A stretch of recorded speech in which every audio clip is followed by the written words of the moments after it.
إذا كان أبوك عايش استغل وجوده، فالأب كالعمر لا يتكرر مرتين.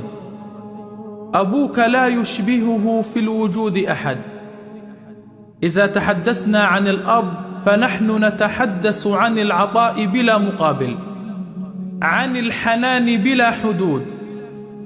الأب هو صاحب القلب الكبير والوجه النضير. يقول النبي صلى الله عليه وسلم: الوالد أوسط أبواب الجنة. لقد تعب أبوك كثيرا وشقي كثيرا في سبيل تحقيق لقمة العيش لكم. كنتم أنتم همه الأكبر.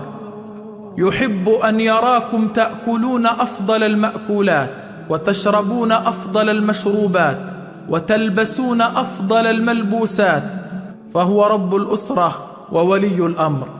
يقول النبي صلى الله عليه وسلم: رضا الرب في رضا الوالد، وسخط الرب في سخط الوالد. فيا شباب ويا بنات، اتقوا الله في آبائكم.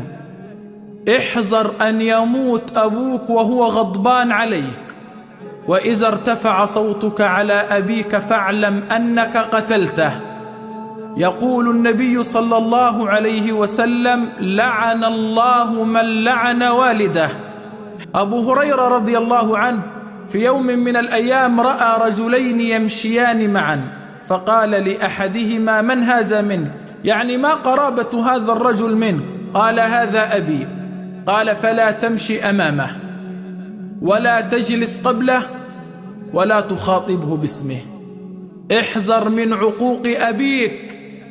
معظم الخطباء يهتمون ببر الأم، والقليل من يتحدث عن الأب. الأب مظلوم. تذكر أن أباك يحبك حبا لا مثيل له. لو بكيت أنت سينزل الدمع من عينيه هو.